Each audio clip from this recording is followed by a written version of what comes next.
You work, you work, you work, you build a brand, and then you torch it. Let's talk about it.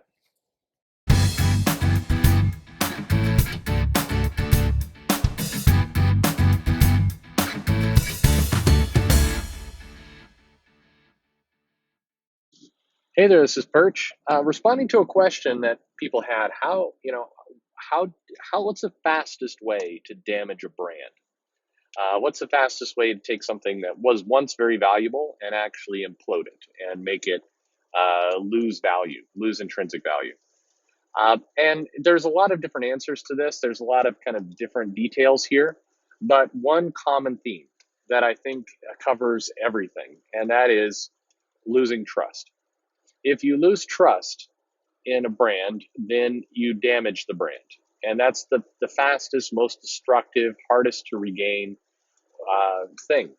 And that is to lose trust. So, how do you lose trust?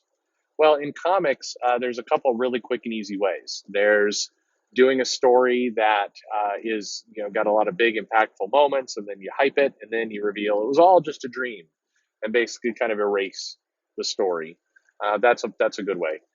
Another one, very common these days, is you advertise and hype a creative team, really, really strong, and then 2 to 3 issues in, goodbye to the creative team. It changes, it erases, and then you basically erase that hype. That's a good way to lose trust.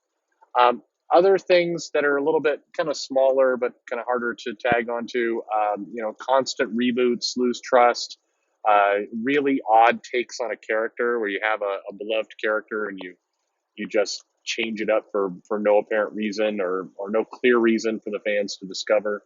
You're just doing it for shock value. That loses trust. Those are the kind of things. If lateness is another great one that also destroys trust and momentum. But it's quite easy to damage a brand that you built up for decades and decades when you lose trust from your readers. And losing trust to me this will sound like the same thing, but it's different. And let me explain why. Losing trust is far more corrosive and destructive than angering the fans. Now, that sounds like the same thing. If you're losing trust, aren't you also angering the fans? Well, maybe anger can play a role in it. But let's say that a comic comes out and it does a really kind of controversial thing. A good example is recently in Uncanny X-Men, they kill off Rain, and they do it in a way that is really kind of cheap. They have this mutant who has a werewolf kind of ability and is quite strong, nimble, everything else, and basically she gets attacked and killed by a bunch of kind of dude bros who are, frat house guys who get mad at her because they think she's just a girl for them to kind of harass, and it turns out she's a mutant, so they beat her to death, and she doesn't defend herself. That's a moment that is will anger fans. May also cause fans to lose trust in the title, but certainly has a gut reaction that makes fans angry. That is feels like you're abusing the character, abusing the comic, abusing the readership and the trust. That's why there is linked to trust. But anger can be recovered if you know, 5 issues later, Hickman say comes onto the title and reveals that was all a dream or whatever. Again, I mentioned before, revealing things are a dream can cause trust to be lost. But if you have things that are angry moments and you're just going to kind of erase and get past them and restore, uh, you know, a connection to the fans, then the anger can be erased. When you fully lose trust in something, it's extremely hard. You can't just wave a magic wand and erase it and kind of go back. You can't say you're sorry. A good example of that might be a little bit of what DC's playing with right now. So DC does the new 52, and they go through that whole process, and then lo and behold, they lose some trust with the fans. They get some fans angry with the way some of the characters have been treated, and they go for a rebirth. And basically they say, "Look, I know you're angry. I know you're frustrated. We're sorry. We are going to restore faith in you, and we are going to kind of correct some of our wrongs." And so Rebirth was an attempt to quell some of the anger and help kind of bring fans back into the fold. And what's happened, I think, since that time is that they've had Doomsday Clock come out and be very, very late. They've had Bendis come in and kind of undo a lot of the goodwill that had been built around Superman and kind of the fan friendly kind of family book. They had Tom King do Heroes in Crisis. It was very dark, kind of depressing spiritual successor to Identity Crisis. And they a lot of what they marketed Rebirth as was, we're going to get back to the optimism. Things have been too dark. We're sorry. Right into the conclusion of the Rebirth issue where Wally West comes back and there's tears and there's this joyful moment of this character kind of coming back into the fold. And then Heroes of Crisis is like, nope, let's make Wally West a sociopath, psycho killer, who snaps and cracks and these problems happen.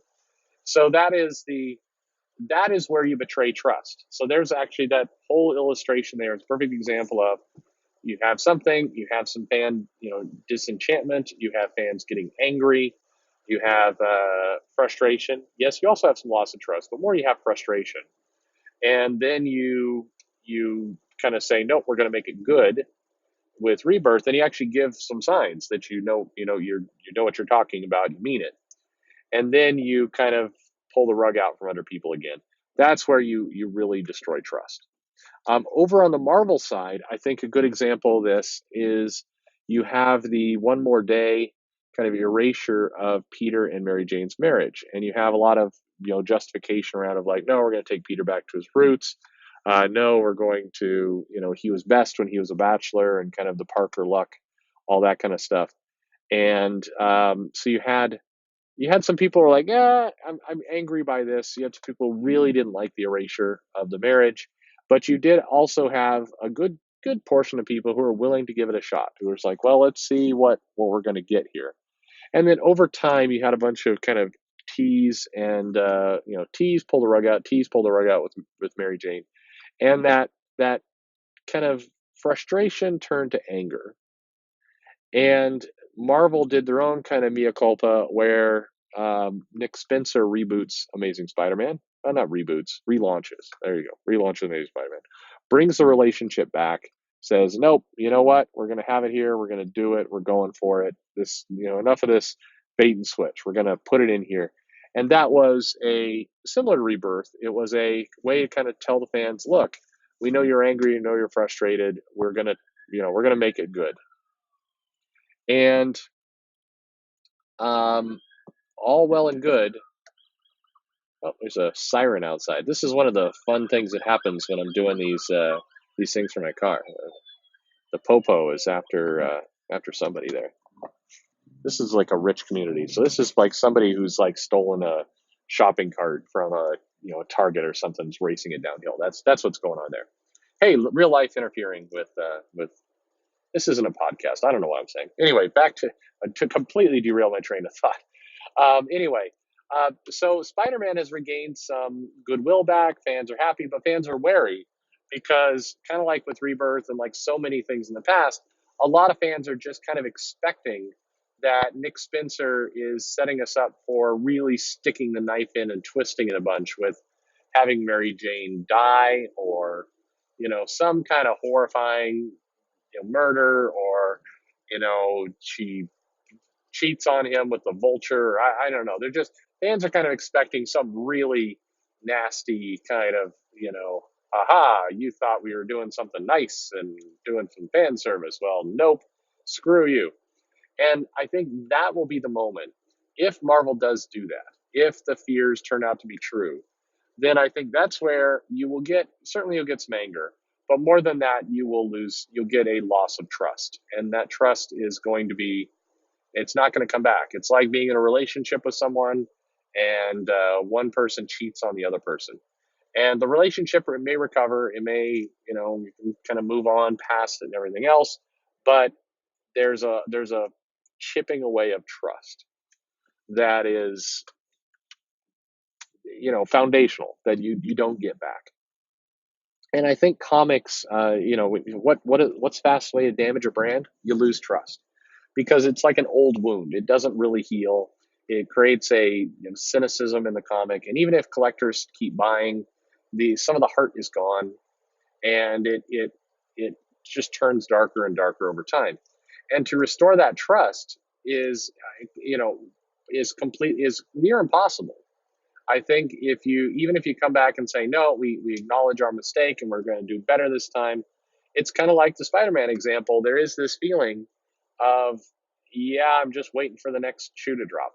I wonder what would happen right now with Spider-Man if it if there hadn't been so many bait and switch kind of the Mary Jane situation in the past, and if they had just, during the whole aftermath of One More Day, if they had just kind of left the relationship alone, and the next time she came back, they delivered on it. They didn't mess around. I suspect you'd have higher sales for Spencer's Spider-Man. Spider-Man's already selling well, but there are some people holding back because they're used to Marvel kind of screwing around with this stuff, and we defy expectations. It's like there's a fine line between defying expectations and just screwing with your fans.